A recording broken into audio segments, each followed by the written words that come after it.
మీకు బాగా ఎక్కువ కష్టం అనిపించిన పాట? ఒకటే ఒక కన్నడం పాట ఉంది. ఆ కన్నడ పాట ఒక్క లైన్ గుర్తు చేయగలుగుతారు? తెలుగు పాట కష్టం లేదు, అది పాట మామూలు. అది 2 రాగాలు మిక్స్ చేశారు, తోడి ఆభోగి. ఒక లైన్ ఈ రాగం, ఒక లైన్ ఆ రాగం వస్తుంది. అది కూడా నాకేమి మామూలుగా ట్యూన్ నేర్చుకుని పాడాను, అది క్లాసికల్ అని కష్టమేం లేదు. చివర స్వరాలు అది కూడా 2 రాగాల్లో, ఒక లైన్ ఒక రాగం, ఒక లైన్ ఒక రాగంలో. కష్టమైన స్వరం అంటే నాలుగు తిరగదు, అంత ఫాస్ట్. శివ శివ ఎన్నద నాలిగే ఏకే శివనను స్మరే సదా జీవవు ఏకే. చూసారా?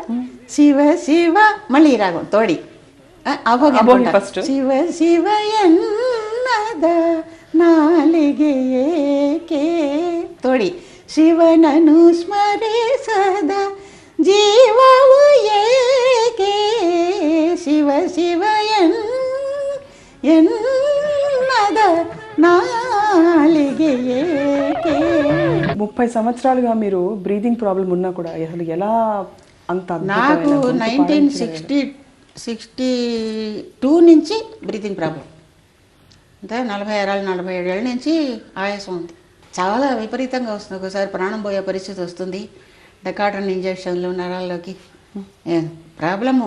అయినా కూడా ఆ కాలంలోనే పూజా ఫలంలో శివదీక్ష పరు రాలను రా నా పాట ఉంది.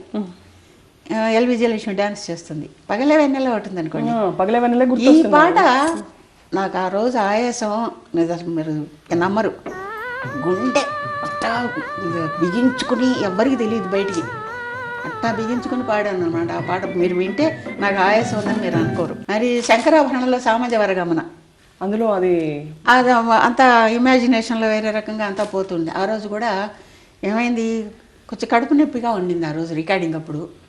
బాలసుబ్రహ్మణ్యం ఏం చేశాడు, బరాలు గన్ను ఇచ్చాడు. ఈ బరాలు గన్ను వేసుకోండి కడుపు నొప్పి అంతా పోతుంది అన్నాడు. నాకేంటి ఎలర్జీ, కొన్ని మందులు ఎలర్జీ. అప్పుడే మా ఆయన కొంచెం ఇప్పుడే వస్తానని బయటికి వెళ్ళారు.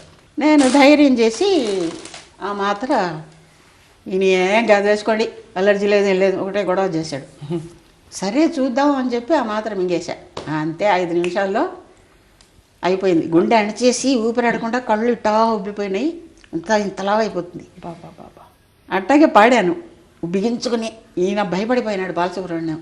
ఇంజక్షన్ ఇస్తే ఒక 15-20 నిమిషాల్లో ఊపిరి వస్తుంది, కానీ కళ్ళు 4-5 రోజులు ఉబ్బులు అట్టగా ఉంటాయి. అవునవును, చాలా ప్రాబ్లం. అటువంటి ఎన్ని పాటలు. మీరు మీ మేల్ సింగర్ కో సింగర్ అనుకునేవారా నేను ఇలా అంటాను? అదేమీ లేదు. ఆ టైంకి స్పాంటేనియస్గా ఏది వస్తే అది పాడడమే. రికార్డింగ్ అప్పుడు పాడుతూ ఉంటాం, మనకు తెలియకుండా టపక్కన ఏదో ఒక సంగతి వస్తుంది, పాడుకోవడం తప్ప. ట్యూన్ ఇప్పుడు మ్యూజిక్ డైరెక్టర్ మీరు అనుకోండి, ట్యూన్ ఇస్తారు నాకు, అవుట్లైన్ ట్యూన్ ఇస్తారు, దాన్ని అందంగా సింగర్ పాడి పెట్టాలి. ఆ పాడేటప్పుడు మనకు తెలియకుండా ఏమన్నా సంగతి వస్తుంది, దాన్ని పాడడం అందంగా. ఇప్పుడు ఎవరో ఈ మాడ్యులేషన్స్ చూసారా, ఎవరో అని చెబుతాడు మ్యూజిక్ డైరెక్టర్. ఈ మాడ్యులేషన్ ఎవరు చెప్తారు? చెప్పరు. దాని ఎక్స్ప్రెషన్ రావాలంటే మనం అట్ట పాడాలి. ఎవరో కలలోకి వచ్చినారే సఖీ. ఈ ఎక్స్ప్రెషన్, ఈ మాడ్యులేషన్ ఇస్తేనే దాంట్లో ఎక్స్ప్రెషన్ వస్తుంది. మామూలుగా పాడితే ఎక్స్ప్రెషన్ రాదు. అది సింగర్లో ఉండే పని. ఇట్లాంటివి కొన్ని మేము సొంతంగా పాడుకుంటాం, అది రికార్డింగ్లో పాడేటప్పుడు ఆటోమేటిక్గా వస్తుంది. ఇప్పుడు వచ్చిందంటే, అంటే ఈ పాట నేను పాడింది కాదు, ఎవరు చెప్పింది కాదు, ఇప్పుడు సడన్గా వచ్చింది. ఈ రకంగా సంగతులు రికార్డింగ్లో పాడేటప్పుడు నాకు వస్తే, ఇప్పుడు కూడా బాలసుబ్రహ్మణ్యం పాడుతున్నాడు అనుకోండి, ఆయనకి ఇన్స్పిరేషన్ వస్తుంది. ఆయన పాడే లైన్లో ఇంకేదో సంగతి అంటాడు.